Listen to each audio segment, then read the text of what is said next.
Buenas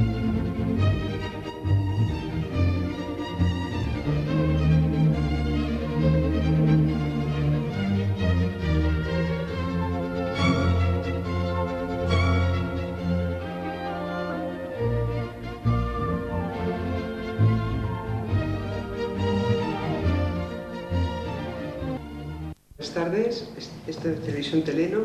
Queremos presentar a un nuevo pintor que artísticamente se llama Toño y, en fin, queremos hacer unas cuantas preguntas para saber un poco de tu vida profesional, de tu vida artística.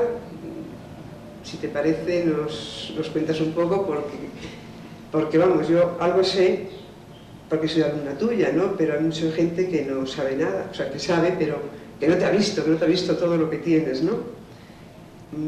Vamos allá. Bueno, me disculpáis porque yo no tengo costumbre de hacer estas cosas, ¿eh? ¿Cuánto tiempo hace que pintas? Bueno, profesionalmente, desde el año 70 que empecé a exponer, anteriormente había tenido una fase de formación, de preparación. Pintar, yo creo que se nace pintando, yo creo que es algo que se lleva dentro y que en cuanto uno tiene la posibilidad de tener entre sus manos una tiza o un trozo de carbón, pues ya embadurna todo lo que encuentra a su paso. Me parece que es una pregunta que va consustancial con la persona y que se lleva adentro y que nunca hay un antes y un después, ni un principio ni un final, que es una vivencia continua en la personalidad del artista. ¿A qué edad hiciste tu primera exposición? Como acabo de decirte, cuando tenía 19 años, en el año 70. En el año 70. ¿Cuántos cuadros desde entonces habrás pintado?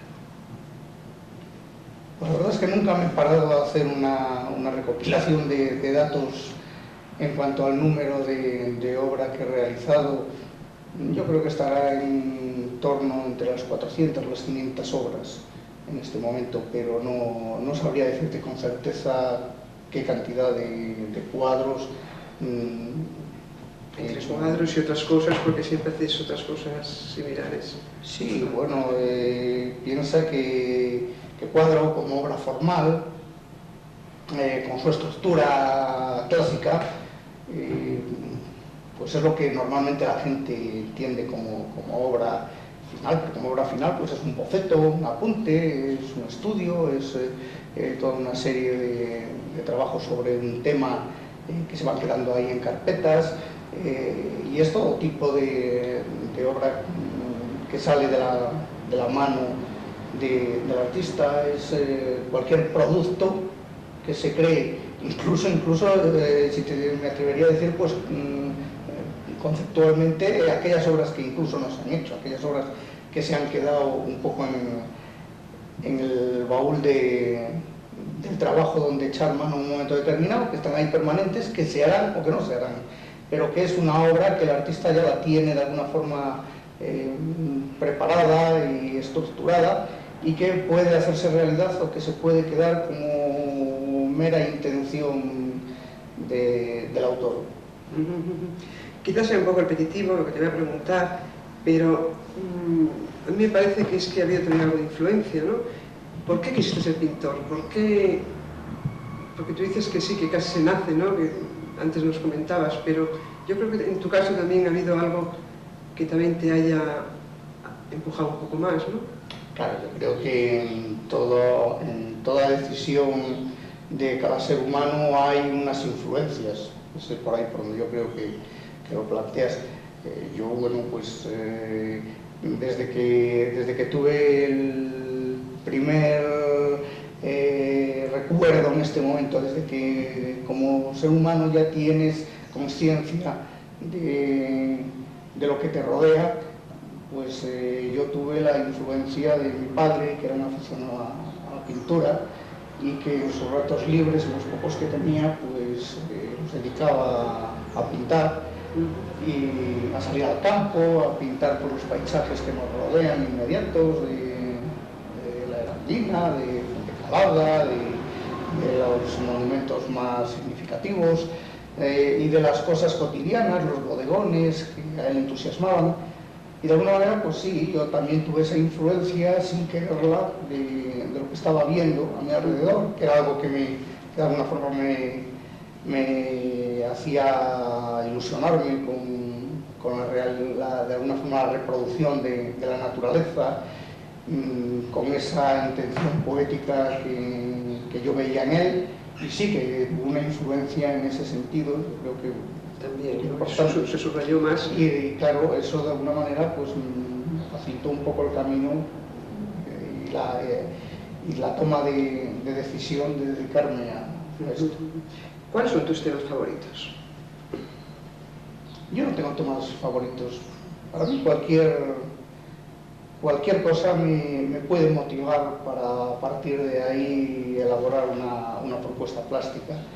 Me da lo mismo que sea una naturaleza muerta, un bodegón, algo que de alguna manera me recuerda o me hace añorar determinadas cosas, o cualquier otro producto de la naturaleza o de la industria, o que de alguna manera me sugiera una motivación interesante para crear algo que sea diferente, que sea una interpretación mía de eso que en ese momento me interesa. Hubo unos años en que tú destacaste como grafista y conseguiste varios premios. ¿Eso significó mucho para ti?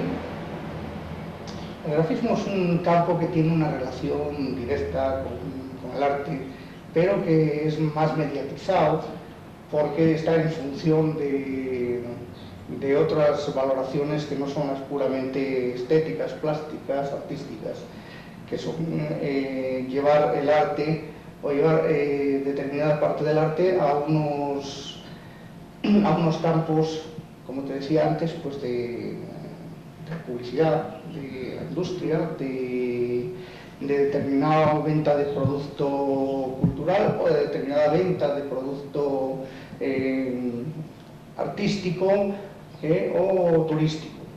Puede ser todo lo referente a las publicaciones turísticas o incluso a los medios escritos, gráficos, como son la prensa. ¿Tú te sentías a gusto en ese campo? Sí.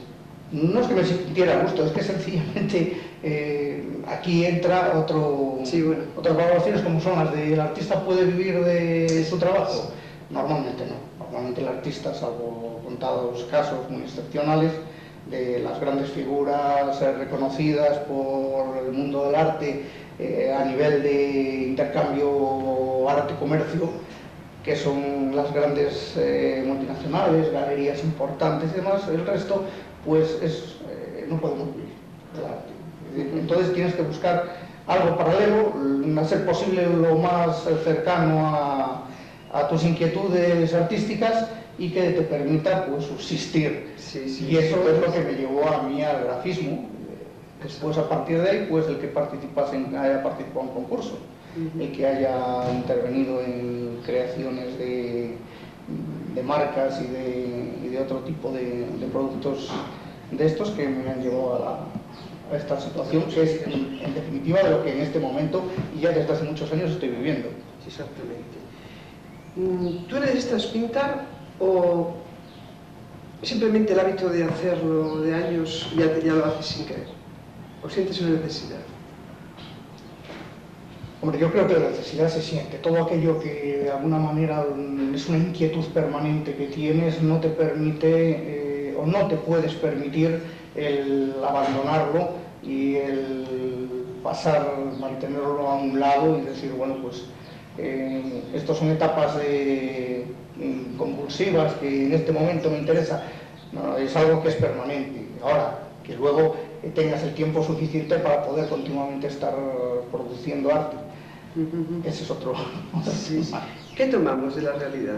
¿Qué transformamos? Bueno, eso es una valoración personal. Cada uno en un momento determinado, una vez que se pasa una etapa académica, una etapa de aprendizaje, una etapa de hacer esa cocina, esos fogones del arte, después cada uno tiene una propuesta diferente. En el mundo del arte hay propuestas para todos los gustos y con todas las intenciones. Desde el arte conceptual hasta el arte puramente figurativo, como es la figuración absoluta fotográfica del realismo, tanto los poéticos como los realismos mecanicistas, los realismos, el hiperrealismo en definitiva. Entonces hay un campo tremendo en cuanto a posibilidades y en cuanto a opciones de cada artista. Mi opción ha sido desde un trabajo figurativo bastante naturalista en un principio a irme decantando por un expresionismo, llegar casi a un expresionismo abstracto en un momento determinado, sobre todo en la década de los 80, para al final de esta década volver a recuperar la figuración, pero con tintes expresionistas, y en este momento es en el que me mantengo. Quizá ahora, con menos tiempo, una pintura más reposada y más espaciada en cuanto a los tiempos que dedico a ella, me lleva a una pintura quizá con reminiscencias a lo que yo sentía en la infancia, a mis propios juegos en la infancia, a mis inquietudes, y utilizo, pues, como podéis ver luego, elementos que me llevan, pues, a esos juegos infantiles. El color, quería hablar del color. ¿Siempre tienes el mismo color o cambias unas temporadas a otras? Hay evoluciones, hay vueltas atrás, como te acabo de decir, pero yo soy eminentemente colorista. Mi pintura es muy exuberante del color. Juego con cromatismos que de alguna forma recuerdan la luz del Mediterráneo, que recuerdan a los impresionistas, y que además desde un principio fue una pintura que siempre me interesó muchísimo, esa captación de la luz, esa captación de la vibración del color, de la naturaleza en movimiento, no del movimiento en sí, no del arte cinético, pero sí de un movimiento atmosférico, de un movimiento de los componentes de la obra retratada, si se puede decir así, porque mi intención siempre ha sido retratar, si no retratar fotográficamente la realidad, sí retratar el espíritu de la luz y el espíritu del color. Normalmente los pintores llegáis a un momento en que sois vosotros, eso nos lo has dicho en clase muchas veces, ¿no? Hasta llegar ahí, probaste todo. ¿Cómo supiste que ya estabas en tu sitio, vamos? Bueno, probar todo sería imposible, por aquello que te decía antes, es decir, que los conceptos son tan sumamente amplios, tan amplios como la propia humanidad, y además probar todo tampoco lo veo desprovisto de sentido, querer probarlo todo, porque de alguna manera el artista también tiene que ser un documentalista, y tiene que ser un poco el grafista y a la vez el contador de la historia, no la suya, sino lo que le rodea. Y lo que te rodea, pues, es una cultura en la que estás inmersa, en la que naces, en la que vives, en la que te desarrollas, y no puedes estar ajeno a ella. Tampoco puedes pretender, pues, tener un contacto con todas aquellas culturas que de alguna forma te pueden interesar en un momento, pero no querer apropiarte de ellas. Quizá yo creo que porque no son tuyas, no son propias, son ajenas. Quizá yo me refería a lo más de aquí, ¿no? Es interesante, sí, en cuanto a lo que es el mundo occidental. De alguna forma el artista tampoco puede ser localista.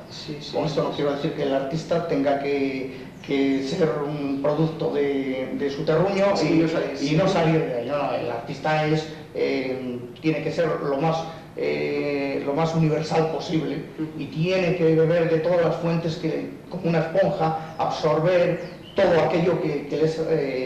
pero no, lo que no debe ser es querer ser autor de algo que le es ajeno.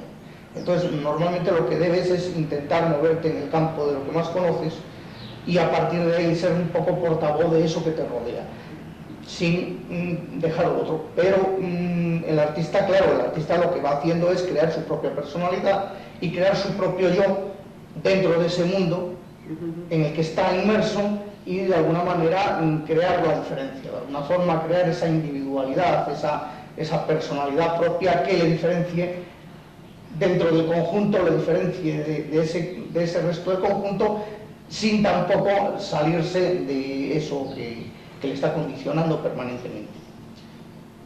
¿Qué nos lleva a decidir entre un motivo u otro? Tomo lo que habíamos hablado antes. Sí, bueno, es una propuesta que decides en un momento determinado.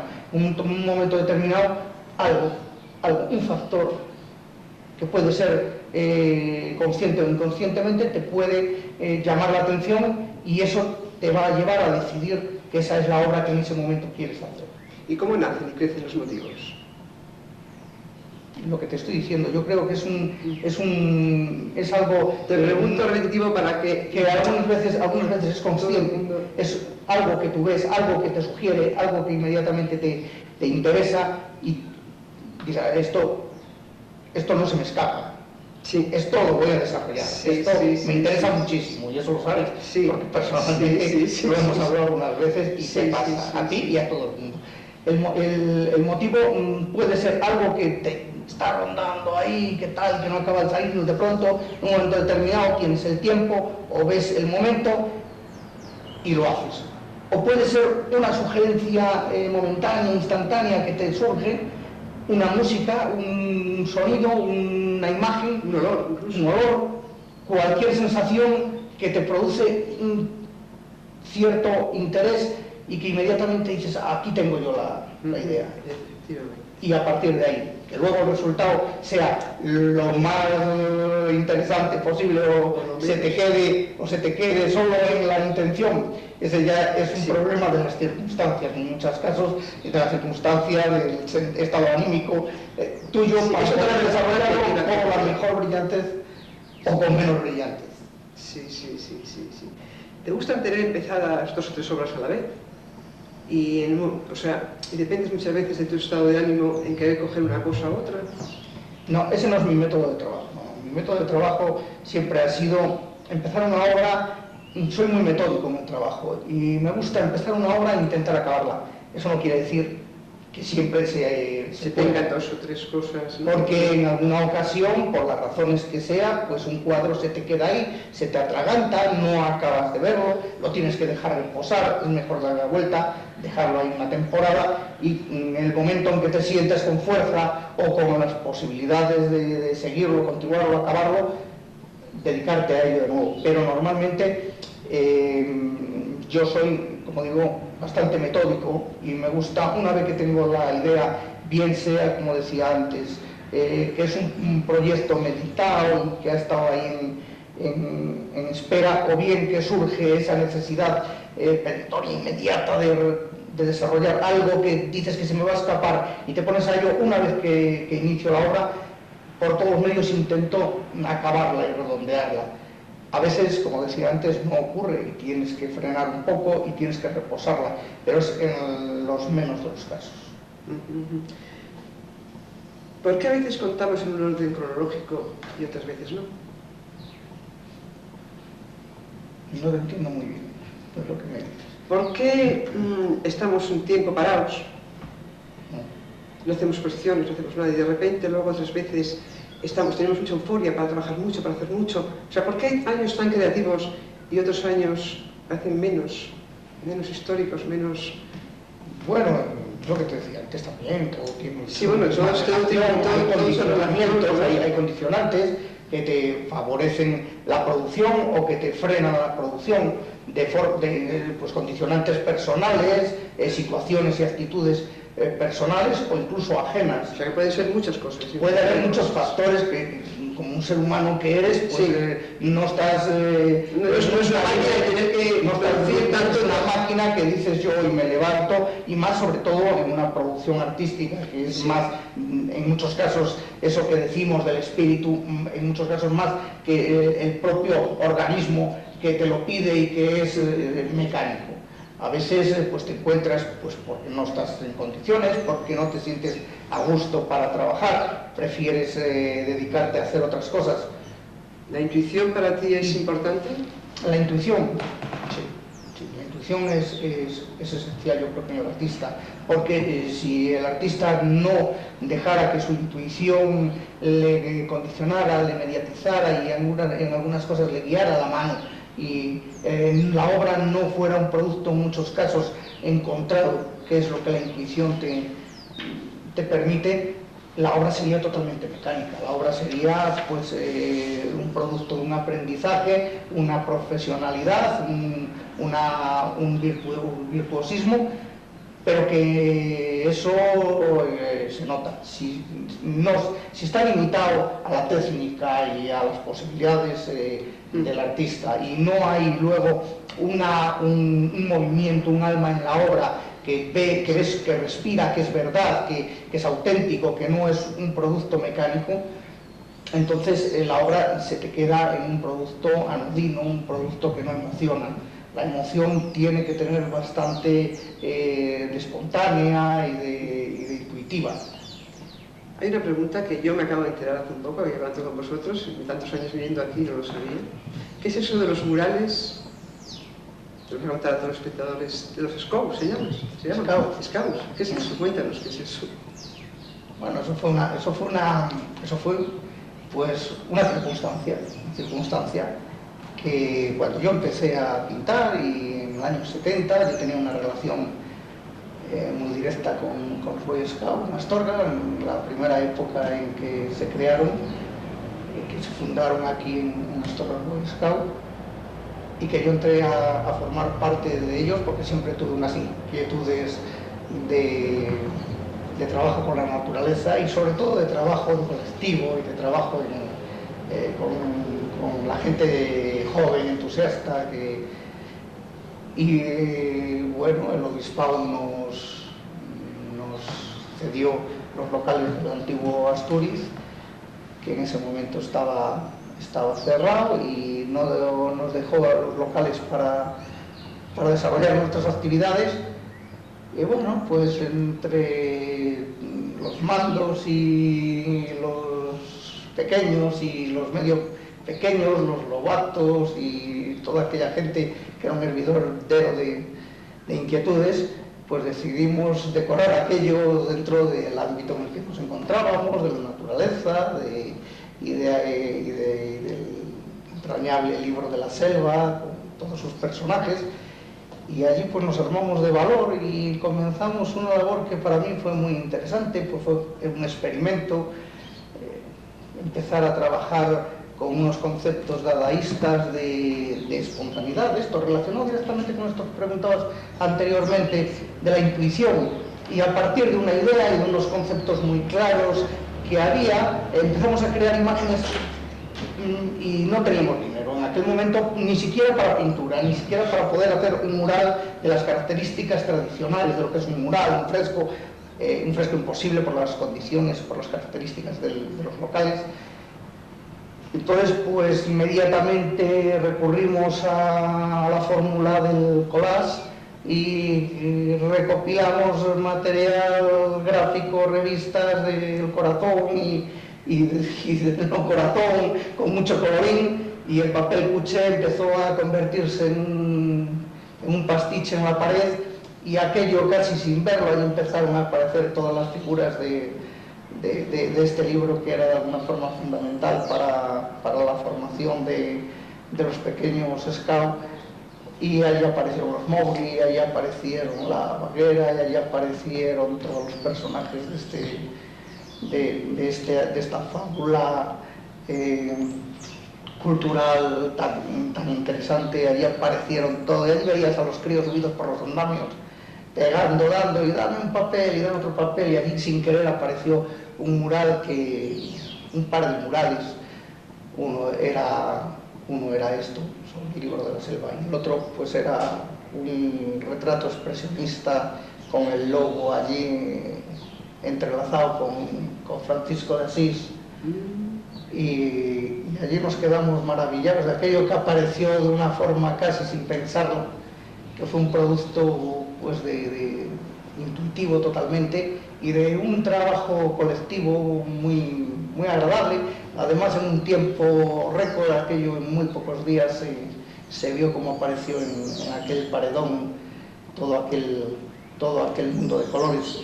Ya no existe eso, claro. No, ya no existe porque, bueno, por las circunstancias, naturalmente en un momento determinado se planteó de si se podría recuperar, pero cómo es que era una pared, se hizo sobre la pared, esas cosas que se hacen sin prever, y lo que te decía, sin dinero, porque allí lo único que se gastó fue la cola del papel de las paredes, fue el único costo que hubo en aquella obra, y era imposible recuperarlo, estaba pegado sobre la pared sobre piedra, aquello no había manera, sería costosísimo el poder recuperar aquello. Como aquello después pasó a manos privadas, pues desafortunadamente se perdió, ¿no? Hombre, no se puede plantear que tuviera un valor artístico excepcional, era una obra, pero sí fue creativo, circunstancia, por supuesto que fue creativo, 100% creativo y además participativo, que es muy interesante. Es decir, yo de alguna forma pegaba y dirigía, pero allí hubo un montón de manos que se untaron, se patronaron y que participaron cortando, pegando, subiendo y participando directamente en la obra. Y hay otra cosa, para finalizar, antes de que os empieces a enseñar los cuadros, porque luego se nos olvida, tienes que empezar a enseñarnos cosas que tienes por todos los sitios. Cuéntanos qué pasó aquel año, me parece que fue del 87, que tú organizaste, tú y otras personas más, pero tú debiste de ser uno de los organizadores. ¿Cómo se llamaba? Hay artistas, asociación artística plástica, ¿cómo lo llamabais? Que vinieron tantos, 140 pintores, me parece Astorga, ¿no? De 5 continentes. Bueno, eso fue de alguna forma el colofón de toda una labor anterior.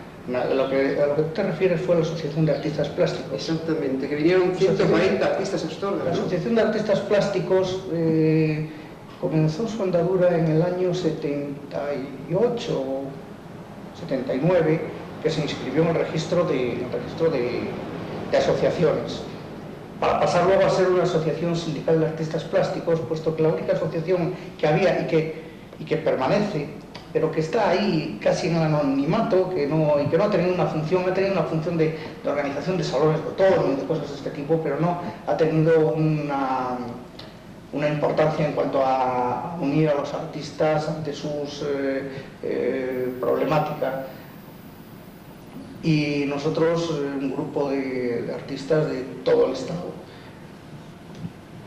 de todo el Estado español, claro, pues creamos la Asociación Sindical de Artistas Plásticos, que estuvo funcionando hasta principios de esta década. Pero vinieron hasta 140 pintores, ¿no? Sí, fue un poco el colofón de aquello, porque una de las cosas importantes que teníamos era pues, que apareciera la ley sobre propiedad intelectual, que estaba en derogación, que no estaba funcionando, que no se aclaraba, que los derechos de la propiedad intelectual no acababan de...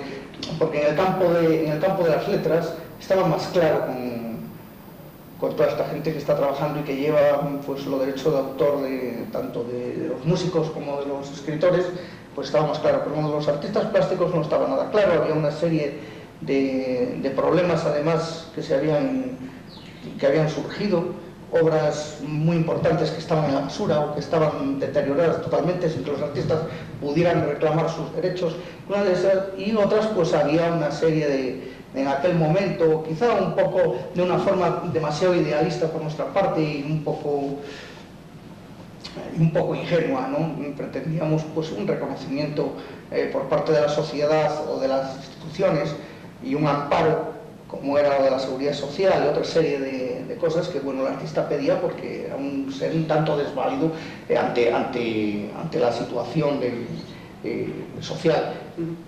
Porque lo que te decía anteriormente, en principio de esta conversación, que el artista, el que es, lo es y está encumbrado, esas vacas sagradas, por medios propios o medios ajenos, están ahí en la cabecera, están en la prensa, están en la sociedad de una forma como algo excepcional y que como algo excepcional pues también viven excepcionalmente, pero la mayoría de los artistas ni están excepcionalmente considerados ni viven excepcionalmente, entonces se tienen que buscar sus recursos y una de las posibilidades para que el artista tuviera una cierta liberación, pues era por lo menos conseguir lo que en otras partes ya tienen desde hace un montón de años, porque yo en mis viajes por Suecia o en Suiza, en otros sitios, pues yo tuve un contacto directo con la vida artística y tenían unas defensas ante la sociedad y en la sociedad y de alguna forma unos reconocimientos de tipo de prestaciones y de otros tipos que de alguna forma favorecían que el artista pudiera vivir de su trabajo, cosa que aquí pues no ocurría y desgraciadamente pues sigue sin ocurrir.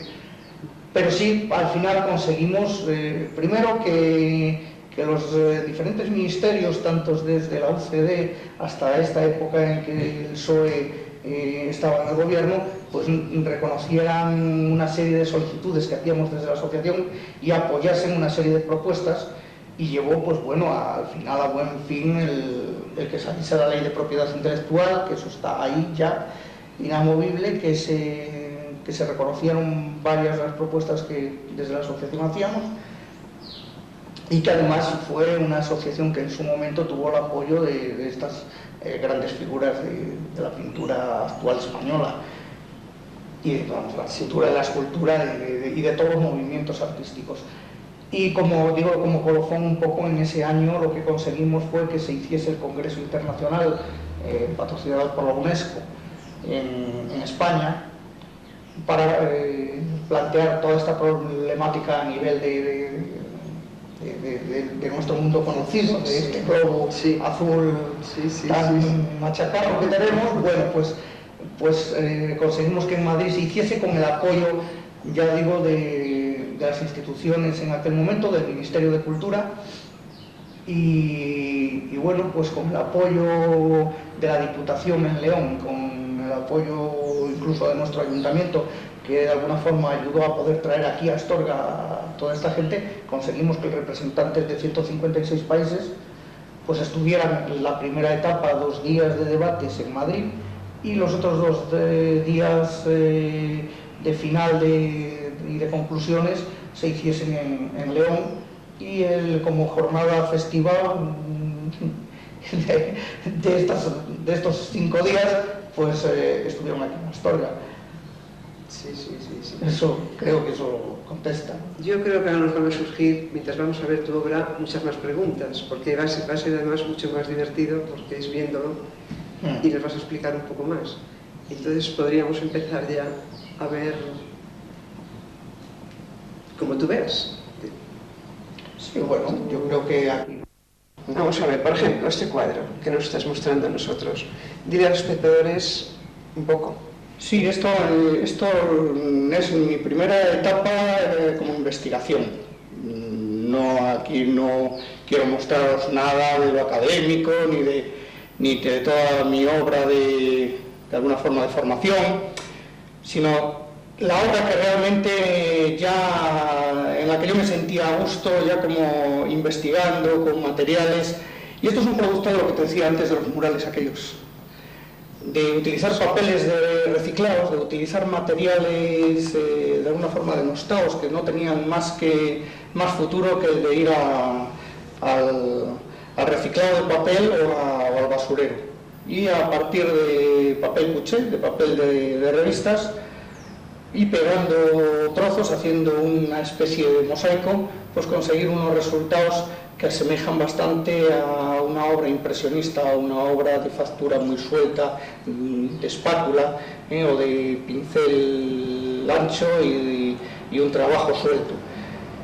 Y esto, pues como veis, pues es un paisaje muy cercano a nosotros, es una de las pocas obras que yo he mantenido en mi propiedad de los collages que hice muchísimos. Fue una época de 3-4 años que a mí además se me empezó a conocer precisamente por este trabajo, a nivel provincial, incluso a nivel nacional. En esta época hice mi primera exposición en Madrid, y hice mi primera exposición también una vez que terminé la mili, pues hice mi primera exposición en las galerías comerciales. Bastante joven, porque entonces yo tenía 22 años y ya estaba exponiendo en las galerías con cierta importancia de la provincia, y ya preparando exposiciones para Madrid. Y la verdad es que tuvo una acogida bastante buena, muy interesante, comercialmente me funcionó muy bien y me permitió hacer un trabajo en el que me sentía a gusto. ¿Dónde continuaste después de aquí? ¿Traemos más? Sí, a partir de aquí pues evolucioné. Esta forma de hacer evolucioné volviendo a lo que siempre se ha llamado pintura, volviendo otra vez a materiales más tradicionales como es el óleo y utilizando la espátula para de alguna forma recrear. Pero enséñanos, sí, para que se pueda ver. Bueno, esto es lo que estamos comentando, que como a partir de aquella forma de unir pinceladas con papel, pues volver otra vez a recuperar esa forma de hacer con material, lo que se ha dado en llamar el rey de la pintura, que es el óleo, y utilizar una técnica espátula muy similar en cuanto a factura a lo que veíamos anteriormente hecho con papeles. La verdad es que el artista nunca se plantea que sea el material, la técnica que utiliza lo fundamental de su obra, sino que cualquier elemento o cualquier material que emplee le dé unos resultados que son los apetecidos por él. Y se puede conseguir con cualquier tipo de técnica unos resultados similares plásticamente. Y esto es un poco la prueba de ello. Este es precioso, además te lo copiamos. Sí, bueno, este lo sirvió de modelo para trabajar la espátula, esta técnica, ¿no? Claro, y para entrar dentro de los juegos de las gamas armónicas del color, dentro de un aprendizaje. Bueno, pues sigue enseñando los cuadros. Sí, vamos a ver. La verdad es que a partir de esto me empecé en los 2 siguientes años, estuve hasta el año 77 utilizando indistintamente las dos técnicas, el papel, cada vez dejando el papel más abandonado porque es un proceso muy lento y excesivamente poco gratificante en cuanto a la técnica, aparte de que bueno, pues estaba el problema de que estaba trabajando con unos materiales que no tenían en el tiempo una garantía, y ante el temor de que pudiera haber problemas, como ocurrió en el caso de muchos trabajos realizados al final de los años 60 con el flomáster, con los rotuladores. Luego resulta que las tintas se degradaban con el paso del tiempo, se perdía la obra, y ha ocurrido en muchos casos. Pues bueno, le pasó también a Leonardo. Sí, también perdió muchos cuadros porque su técnica se degradó, porque sus materiales no eran lo suficientemente constantes y se perdían. No... Exactamente. Entonces, claro, yo ante el miedo, la verdad es que bueno, ha perdido ligeramente el color, pero con la imprimación que tenía y después con la protección de las lacas que le daba, la verdad es que, como habéis visto, han pasado 22 años y están todavía, mantienen, siempre que no tengan una fuente de luz o de calor excesivamente directa, pues se mantienen. Lo que sí es cierto es que el óleo pues está garantizado por un montón de años porque la experiencia está ahí, ¿no? Y bueno, pues de todos modos también la plasticidad que da a la hora de realizar el trabajo es mucho más, como decía, más gratificante y es mucho más fácil de desarrollar, con unas calidades mucho más suaves.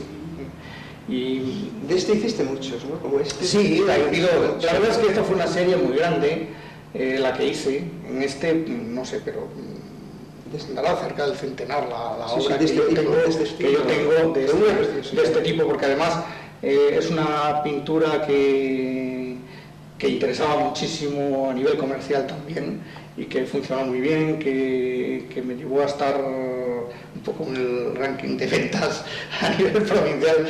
Pues de aquella época, raro es el médico, raro es el abogado en León que no tenga un cuadro, ¿no?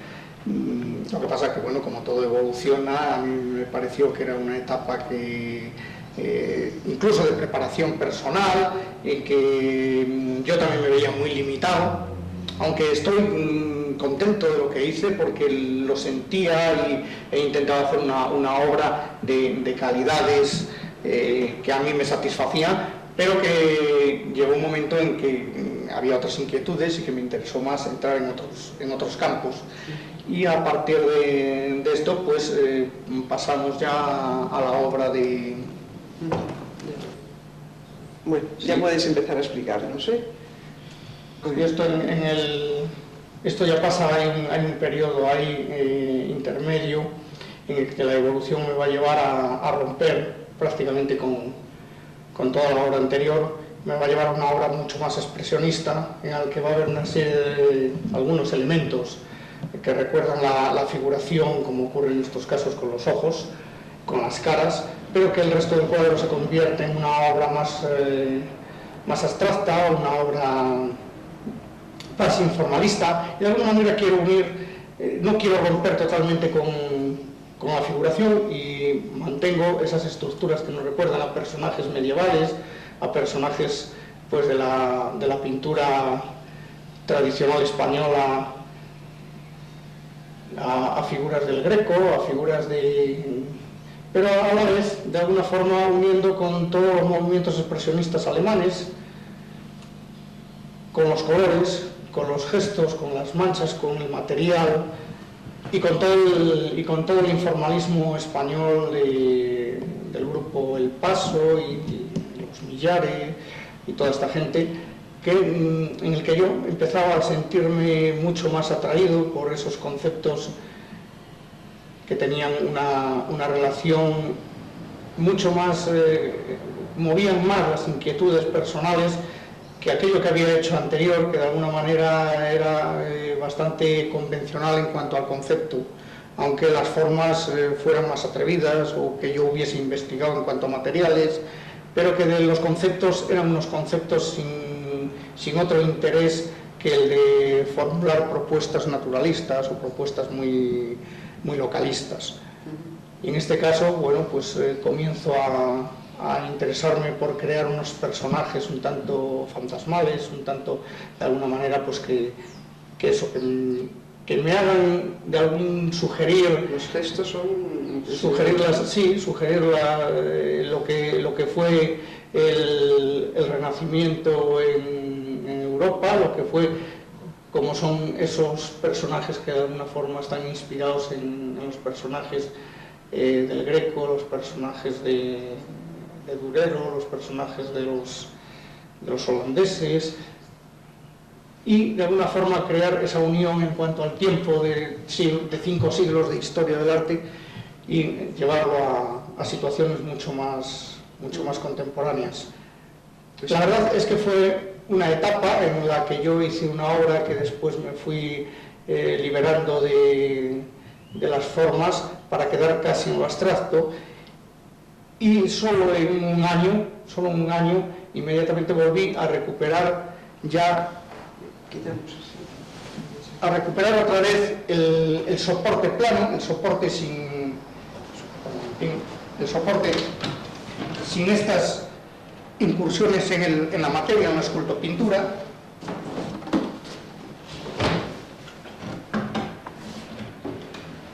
Empiezo a estructurar la obra un poco más, a hacerla un poco más geométrica, a prescindir de esos volúmenes, aunque sigo todavía tallando y maltratando la materia, el soporte, como ocurre en estas zonas en las que corto y en las que hago incisiones en el soporte, pero la estructura empieza a ser más plana y empieza a dejar un poco la anécdota del volumen y de la materia y de ese bajo relieve para volver a conseguir los volúmenes solo y exclusivamente con contrastes de color y con formas mucho más planas. Me empiezo a acercar también al cartel, que de alguna manera en esos años pues era lo que comentábamos al principio de esta conversación, en la que yo participaba bastante en concursos gráficos, en cartelería, en cosas de este tipo.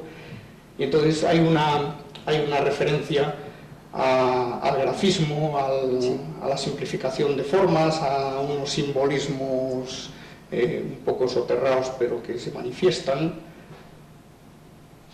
Y esto, bueno, pues me lleva progresivamente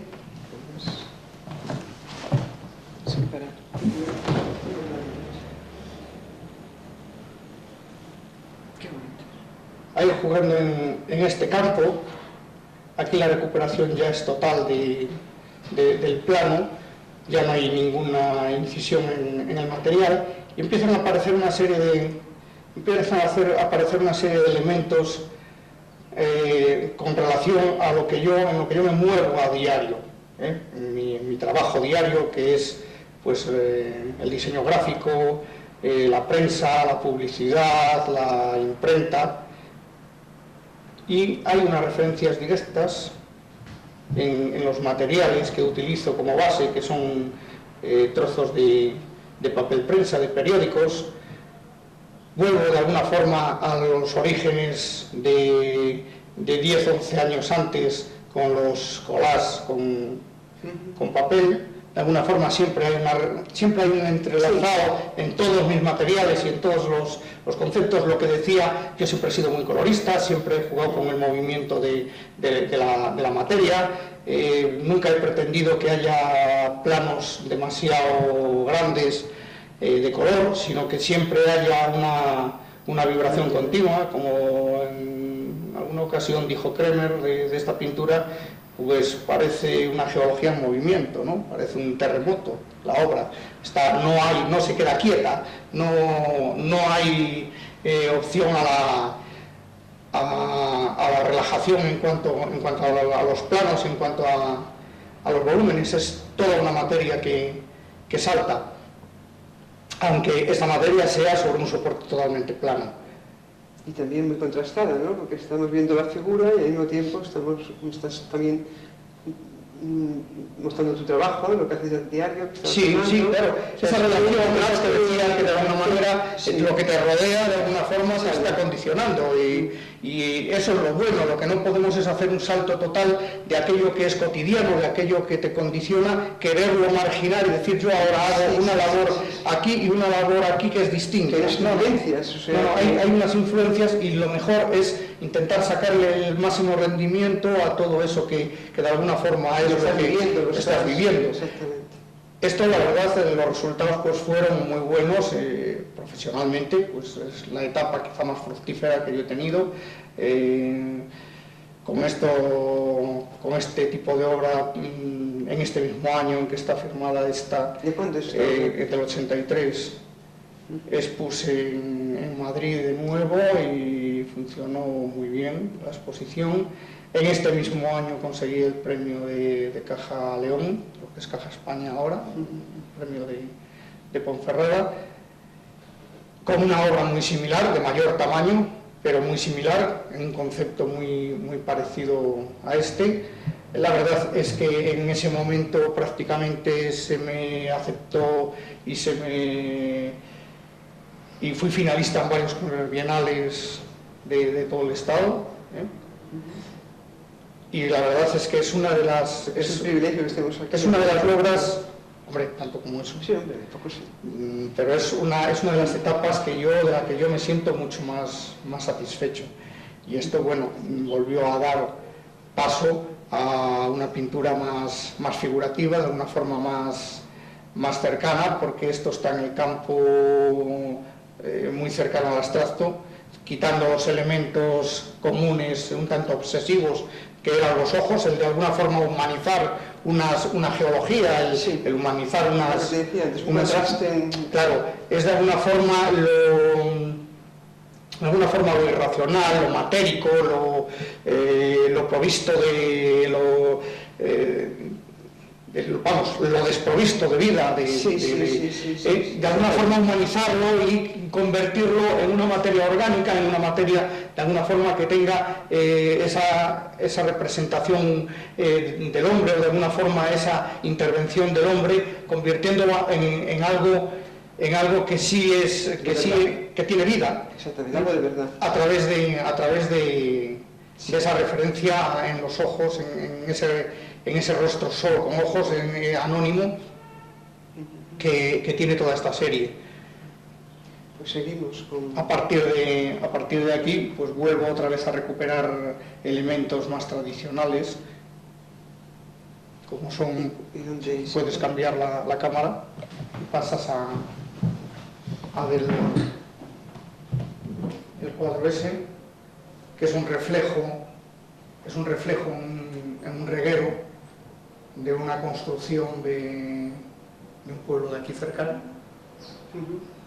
y que es un reflejo y aparece de nuevo pues toda esa necesidad que yo he tenido de trabajar con conceptos impresionistas, con conceptos de un momento determinado, de una situación.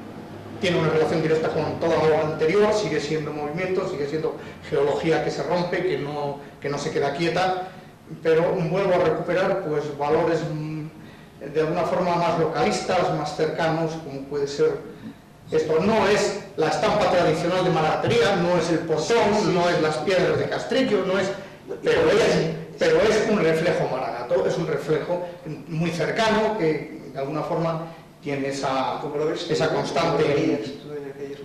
Claro. Y eso me lleva pues después a una figuración mucho más humanizada de nuevo. Ya que tenemos aquí la moto esta, que es una escultura que nos parece preciosa, también dinos algo. ¿Y de cuándo fue también? ¿De qué época? Es de la misma época. Esto todo ya entra a mediados de los 80, mediados finales de los 80. Este es una forma de recuperar materiales de desecho. Estos son trozos de vigas y de uniones de esta casa, de la construcción antigua de esta casa, de cuando el tejado era de viga de madera antes de la remodelación que hicimos. De lo que quitamos, pues quise de alguna forma no mandar a la basura o al fuego estos trozos de historia de donde yo ahora vivo, y lo convertí en esta pequeña moto caballito, de alguna forma con reminiscencias de los juguetes de antaño, de cuando pues teníamos caballitos de cartón y aquellas cosas. ¿Todavía los tuviste en aquella época? Sí, yo tuve caballitos de cartón y yo tuve... Bueno, hombre. Y de alguna forma lo que quise fue hacer mi homenaje pues a esa época, volver a recuperar aquellas vivencias y convertir estos materiales de desecho en algo estéticamente agradable y de alguna forma que tuviera mi impronta, ¿no? Y tuviera mi huella y aportar a estos elementos pues un tratamiento, tallándolos, arrancándolos, maltratándolos, puliéndolos y luego pintándolos y creando esa sensación un poco de pintura recuperada, medio perdida y a un medio paso de restauración, pero que es una obra que de alguna forma haga que el tiempo pierda ese sentido cronológico y tan mecánico que tiene, para convertirlo en algo que pueda jugar un poco, es un poco la máquina del tiempo, es un poco el traducir hecho en una época para pasar a otra y para moverme, yo poderme mover en el tiempo, en mis recuerdos, en mis sentimientos y crear un mundo alrededor de una pieza estática ahí, pero que de alguna forma tenga toda una serie de etapas y de sensaciones.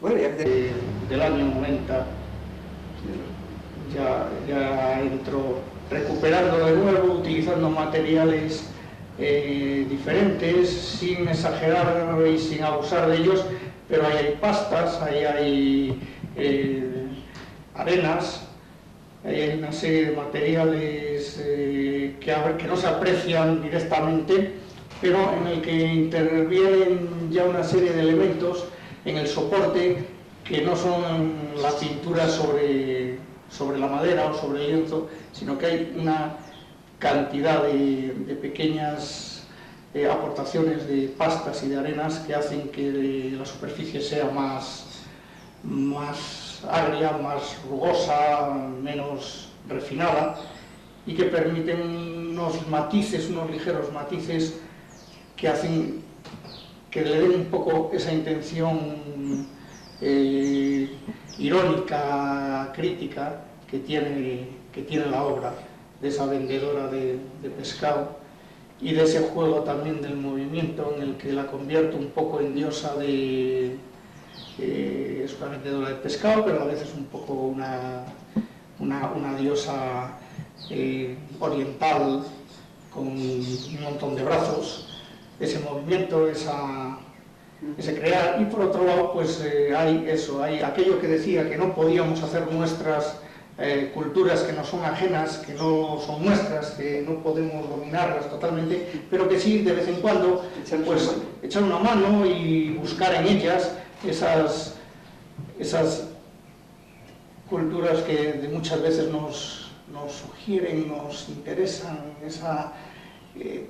con todo ese halo que de alguna manera nosotros tenemos sobre ellas de inquietantes y de fantásticas. El azul en esta década parece que predomina mucho, ¿no? Sí, en esta época hay una mayor incidencia en el azul y en el verde. Los azules y los verdes.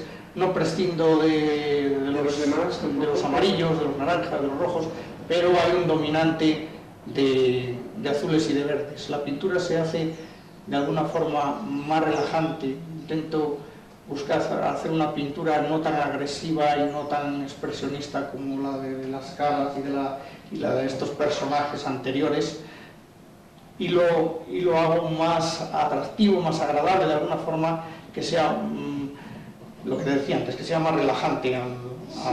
Cuando estás viendo la obra, de alguna forma te dé una sensación de relax que no tenían las otras. Las otras de alguna forma eran agresivas, eran más violentas, intentaban crear en el espectador unas sensaciones más incómodas. Aquí vuelvo de alguna forma a querer que el espectador ante la obra se sienta más relajado y le resulte más agradable la visión. Sí, este es un cuadro del año 83, 82-83, es final, es un nexo de unión entre la etapa de los personajes y la etapa anterior.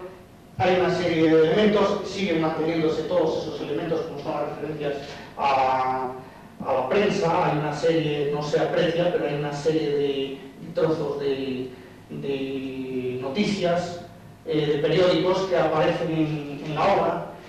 La verdad es que esta es uno de esos momentos que te sugieren, esto que ha salido a lo largo de esta conversación, esos cuadros que te sugieren porque una circunstancia determinada te condiciona y te obliga a participar de esta manera, te obliga a hacer de alguna forma reportero de la historia en un momento determinado, incluso aunque te quede un poco alejada físicamente.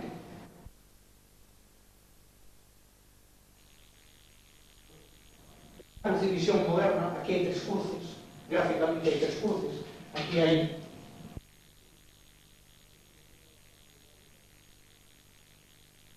estructuras.